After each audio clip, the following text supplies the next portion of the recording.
제20대 국회의원을 선출하는 4.13 총선을 앞두고 울산 CBS는 각 지역구 예비 후보들을 차례로 초청해서 공약과 비전을 들어보는 특별 대담 시간을 마련했습니다. 오늘은 울산 중구에 출사표를 던지고 5선 도전에 나선 새누리당 정가뷴 예비 후보를 만나봅니다. 지금 정가뷴 예비 후보 전화 연결돼 있습니다. 안녕하세요. 예, 안녕하세요. 네, 먼저 청취자 여러분께 인사 말씀과 함께 출마의 변을 밝혀주시죠. 반갑습니다. 저는 새누리당 중구 예비후보 정갑윤입니다. 제가 후보로 확정된 게 지난 토요일 날 오후 늦은 무렵인데 사실 후보로 확정되기까지 많은 우여곡절이 있었고 그 과정에서 함께 애써주시는 우리 지지자들이라든가 우리 주민들 진심으로 감사의 말씀을 드립니다. 제가 사실 영남에서 아마 다선으로 꼽으면 한 세 사람 중에 한 사람, 그리고 울산에서는 최초로 아마 5선에 도전하는 영광을 가졌습니다만은 개인적으로 영광이지만 요즘 우리 울산의 어려운 현실, 나라의 어려운 사정들을 감안해서 이러한 문제를 하라고 저에게 이런 기회를 주신 것 같습니다. 그래서 우리 지역 주민들과 함께 열심히 노력해서 선거를 치르고 꼭 당선이 돼서 우리 울산의 발전과 그 나라의 발전을 위해서 열심히 하겠습니다. 이번이 5선 도전이시죠. 일부에서는 4선 했으면 충분하지 않냐, 새 인물이 필요한 게 아니냐 이런 얘기들도 하거든요. 정 후보님께서는 어떻게 생각하시나요? 예, 맞습니다. 실제로 지역에서 보면 한때 이런 여론이 돌았습니다. 응가에 안 했나, 또 할라크나 이런 얘기를 여론이 돌았는데 제가 사선을 했기 때문에 소위 응가에 했기 때문에 국회 부의장을 할 수 있습니다. 흔히들 군대에 가면 군대 짬밥수를 따지는데 여의도 오면 여의도 짬밥수를 따집니다. 어쩌면 군대 짬밥수보다 더 어렵습니다. 그래서 제가 사실 사선을 했기 때문에 국회 부의장이 됐고 그 사이에 국회 예결위원장도 했고 그런 일들을 하게 됐는데 이제 5선이 된다면 아마 우리 지역으로 봤어도 큰 아마 혜택이 아니겠나 생각하고요. 또 이제는 지역을 넘어서서 우리 나라의 국정 운영에 큰 한 축을 맡은 국회가 제대로 역할을 할 수 있도록 그동안 쌓은 역량과 경험을 바탕으로 해서 하라는 그런 부름이라고 생각합니다. 그렇다면 울산 중구 유권자들이 이번에도 정가뷴 예비 후보를 선택해야 할 이유가 있다면 직접 말씀해 주시죠. 예, 그동안 제가 우리 중구에서 첫 출마할 때 우리 유권자들에게 이렇게 얘기했습니다. 그때 당시 우리 중구가 굉장히 어려웠습니다. 왜냐하면 옛날에 모든 정치, 경제, 문화, 교육 이게 참 중심이 중구였는데 울산이 팽창하면서 전부 개발지로 다 나가버리고 그야말로 중구는 폐허에 가까웠죠. 그 상황에서 사람도 떠나고 이렇게 됐는데 그래서 언젠가 제가 떠나던 중구에서 찾아오는 중구를 만들겠다. 그게 첫 공약이었습니다. 그래서 그동안 부단한 노력해서 오늘날의 우리 중구가 아마 상당수 주민들은 천지가 개벽했다는 얘기도 합니다. 지금 현재 혁신도시, 또 장현첨단산업단지, 또 우리가 대화들 생태공원, 또 그리고 도시 재생사업 이러한 일들을 확정지었고 또 앞으로 확정지은 사업들을 차질 없이 진행해 가야 합니다. 그런 점에서 볼 때 아마 저를 선택했지 않았나 생각합니다. 울산 중구는요, 새누리당 공천을 위해서 예비 후보가 4명이나 나왔습니다. 이 정 후보께서는 마지막까지 전 울산 중구청장인 조용수 예비 후보와 경쟁을 벌였는데요. 그 어느 때보다도 이 치열한 경선이었을 것 같은데 이번 경선을 좀 평가하신다면요. 사실 제가 국회 부의장으로서 국가적으로 보면 북한이 미사일을 발사하는 등 아주 긴장 상황이 전개가 되고 있었고 또 필리버스터 전국으로 국회가 매우 어려움에 처해 있었습니다. 특히 저 같은 경우는 필리버스터 9박 10일을 낮도 밤도 없이 하루에 8시간 이상을 이제 사회를 보았고 또 그러다 보니까 체력적으로 완전히 소진이 된 상태였습니다. 제가 예비후보 등록을 다른 사람들은 벌써 몇 달 전에 예비후보 등록해서 열심히 뛰었는데 저는 지난 3월 3일 날 내려가서 4일 날 예비후보 등록을 했습니다. 그리고 지난 17일 날 경선 여론조사 하기까지 딱 제가 지역에서 활동한 딱 2주일입니다. 2주일. 그리고 2주일 그중에도 일부 국회 사정이 있어 올라왔다가 내려가고 2주 만에 선거 이제 그 하다 보니까 또 그것도 그냥 아예 애초부터 뭐 두 사람 이래가 했으면 괜찮은데 공천 과정에서 두 사람으로 붙이기까지 그 당에서 공천관리위원회에서의 결정사항이 굉장히 그 사람을 소위 피말리는 그런 순간들이었죠. 특히 영남 지역의 다선이다 이래가지고 공천에 배제할 확률이 높다고 계속 언론 보도를 하니까 정말 참 아마 어쩌면 제가 이제까지 선거한 중에 본선거보다 더 어려운 선거를 했고 그랬습니다. 그런데 그저 함께 뛰어준 우리 조영수 후보 또 그리고 이동우 후보, 강용식 후보에게 후배들에게 사실 물려줘야 되는데 제가 이렇게 돼서 한편으로 미안하고 그렇습니다. 더불어민주당과 국민의당, 노동당 등 야권에서도 중구 지역에 후보를 냈거든요. 네. 이들 후보와 비교해서 본인만의 강점이 있다면 어떤 게 있을까요? 제가 이미 벌써 초재선도 아니고 이제 이번에 당선이 된다면 그야말로 5선 우리 지금 현재 당내에 공천이 확정된 사람들 중에 보니까 5선 이상이 한 10명 미만입니다. 우리 당내 10명 미만인데 제가 그동안에 예결위원장을 하면서 국가 재정의 운용 상황을 잘 알고 또 국회 부의장 하면서 국회 운영 상황을 잘 알고 이러한 경험을 바탕으로 해서 우리 지역 경제나 지역 개발 문제를 아마 어느 누구보다도 잘 할 수 있지 않겠나 생각하고요.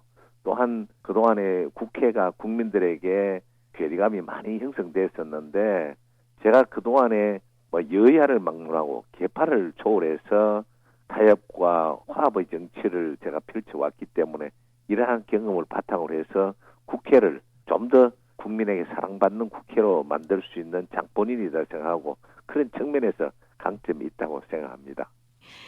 20대 국회의원 선거 울산 지역 새누리당 선거대책위원장을 맡으셨죠. 네네. 울주군과 북구 등에서도 이 여권 표 분산 등 어려움이 좀 예상되고 있거든요. 네네. 이번 총선 승리 전략은 어떤 게 있을까요? 우선 울산의 현역 국회의원으로서 울주와 북구가 공천에서 탈락이 됐는데 그동안 이 두 분이야말로 애국심과 국가관 또 우리 지역사회 애향심 이런 게 정말 투철하신 분들이었습니다.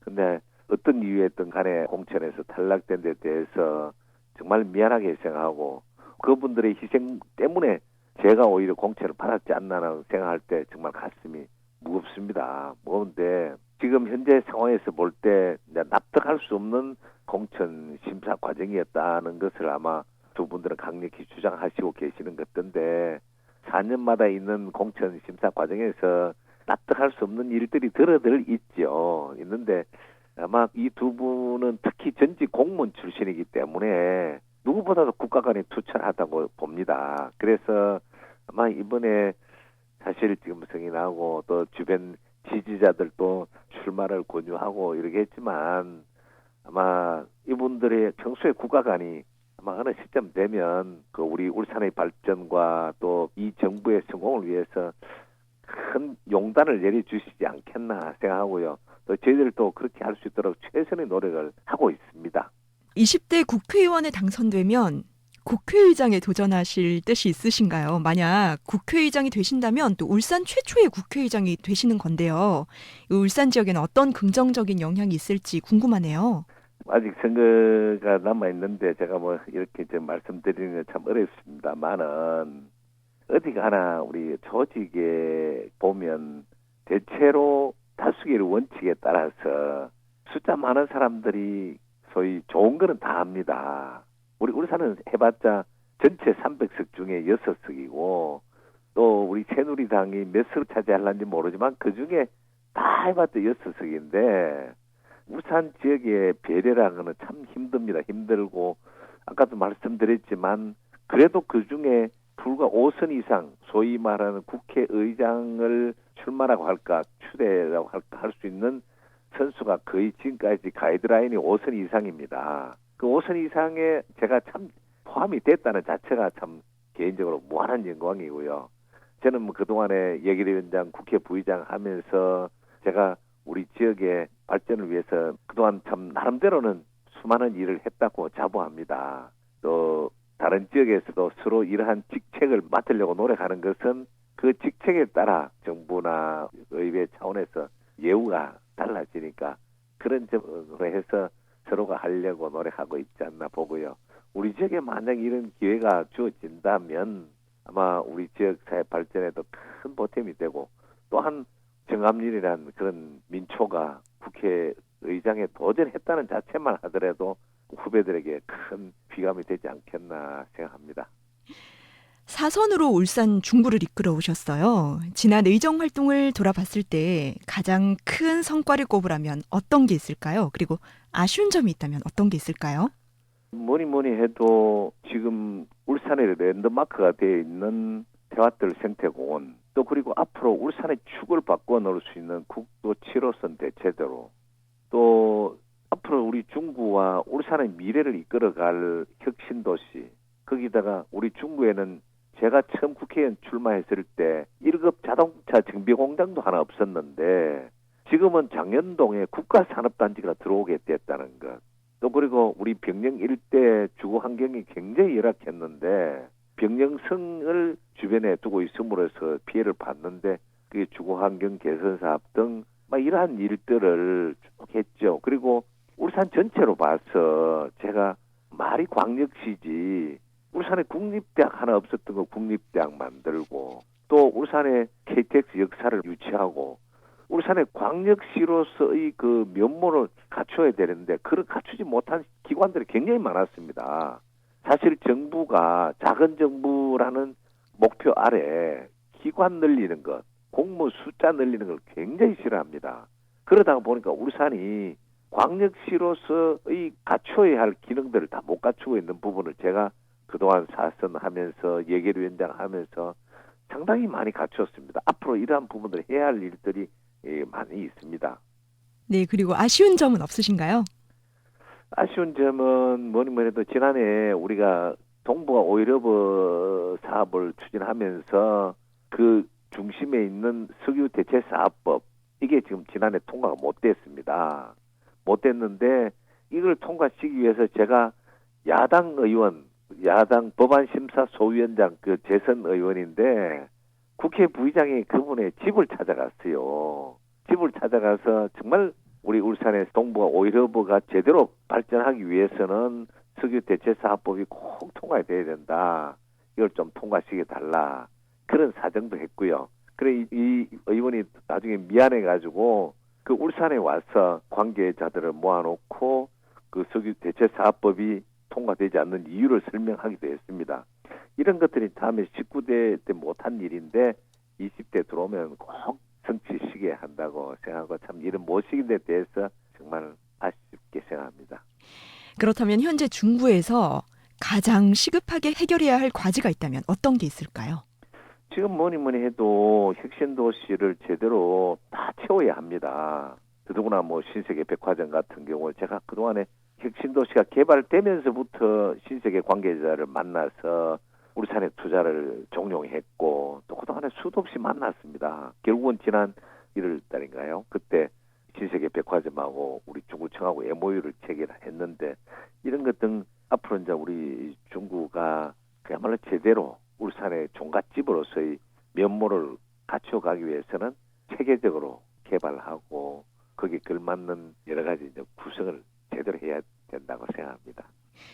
우정 혁신도시에 입주한 공기업들에 대해서 좀 질문해 드릴게요. 예. 이 공기업들이 허울뿐인 껍데기다 이런 네. 지적이 나오고 있어요. 이 지역 인재 채용과 또 공기업 직원 울산 정착에 좀 인색하다 이런 얘기가 나오고 있는데 그리고 최근에는 또 한국석유공사 본사 건물 매각 얘기까지 나왔잖아요. 네네. 이 뭐가 문제인지 그리고 대안이 있다면 어떤 게 있는지 궁금하네요. 우선 지난 2월 중순에 그 신임 석유공사 사장님하고 울산에서 조찬을 같이 한 적이 있습니다. 그때 제가 신임 사장님은 옛날에 현대중공업 사장을 역임하신 분인 만큼 그야말로 전문 경영인으로서 석유공사 사장을 맡아서 보니까 석유공사의 재무구조 개선을 위해서 결국은 사옥을 매각해서 일단 임대로 사용하고 해야 되겠다는 말씀을 하십니다. 제가 뭐 스스로가 발표하도록 지켜보고 있었는데 자가 건물을 가지고 있는 것도 좋지만 때로는 회사가 어려울 때는 임대 건물을 사용하고 또 나중에 여건이 좋아지면 사면 됩니다. 되기 때문에 그건 뭐 제가 봤을 때 큰 문제는 아니라고 보고요. 지금 우리 혁신도시 10개 기관이 들어옴으로 인해서 인구가 첫째 늘어나고 있습니다. 또 세수가 늘어나고 있습니다. 이런 것들이 이제 사실 그냥 인위적으로 되는 건 결코 아니죠. 일자리가 있으니 모여들고 또 활발하게 기업 활동을 하니까 세수가 늘어나고 이렇게 되는데 아마 채용 문제에 대해서는 앞으로 이제 제도적 보완해 나갈 것이고 지금 현재 산업안전공단만 하더라도 연간에 약 10,000명이 울산에 교육을 받으러 옵니다. 교육을 받으러 오면 짧게는 1박 2일, 2박 3일 울산에서 숙식을 하면서 교육을 받고 가는데 이러한 것들이 앞으로 우리 중구의 경제, 울산의 경제에 큰 보탬이 될 거라고 봅니다. 뭐 사실 직접적으로 채용이라는 게 울산에 있다고 해서 울산 출신만을 채용하고 그런 거는 비단 울산의 문제만 아니기 때문에 그런 차이는 있습니다만은 이러한 부분도 앞으로 제도적으로 보완해 나가도록 하겠습니다. 총선을 앞두고 여러 가지 공약을 내놓으셨을 것 같아요. 가장 핵심적인 공약이 있다면 어떤 게 있을까요? 제가 10여 년 의정 활동을 하면서 나름대로 우리 중구에 여러 가지 일들을 해놨습니다. 해놓고 아직도 미진한 부분들 동천강 제방 겸용도로도 이미 울산시가 할 부분 또 정부가 할 부분 이렇게 다 확정되어서 이미 공사를 착공했고 설계에 들어갔고 이런 일들이 진행되고 있고요. 제가 다선 의원으로서 그 해야 할 것은 우리 중구의 현안 문제도 또 우리 지방자치단체와 협의해서 하나씩 풀어가야 할 것이고 울산광역시가 광역시로서의 역할을 제대로 할 수 있도록 우리 지역에서 기업 활동하시는 분들, 지역에서 활동하시는 분들이 불편함이 없도록 해주기 위해서 이제 정부 기관들 유치에 그런 사실 예산을 얼마 유치하는 것보다 어쩌면 더 중요합니다. 예를 들면 울산지방노동위원회가 부산에 가서 온다든가 병무청은 부산 병무청을 이용한다든가 법무부가 시행하고 있는 스마일 센터라든가 이런 것들 하나씩 찾아내서 우리 울산에도 유치함으로써 울산 시민들이 편리하게 이용할 수 있도록 한 이러한 일을 또 해야 할 것 같습니다. 끝으로 유권자 여러분께 한 말씀 남겨주시죠. 예, 사실 지금까지 우리 중구민과 시민 여러분께서 전폭적인 사랑을 보내주신 덕분에 제가 4선이 됐고 또 5선을 향한 후보자로 확정되게 됐습니다. 진심으로 감사하게 생각하고 이제는 제가 누누이 얘기했습니다. 저를 비롯한 새누리당 후보들이 정말 우리 시민들에게 답해야 할 차례라고 얘기하고 있습니다. 제가 우리 중구는 물론 울산의 발전을 위해서 최선의 노력을 하겠고요. 또 우리 울산 지역구 후보자들과 함께 힘을 모아서 시민들의 바람을 충족시키기 위해서 열심히 하겠다는 말씀드리고 좀 미진한 점이 있고 좀 부족한 점이 있더라도 그래도 울산을 이끌어갈 세력들은 새누리당 후보라고 이해해 주시고 응원을 부탁드립니다. 네, 오늘 말씀 감사합니다. 감사합니다. 울산 중구 새누리당 정가윤 예비후보였습니다.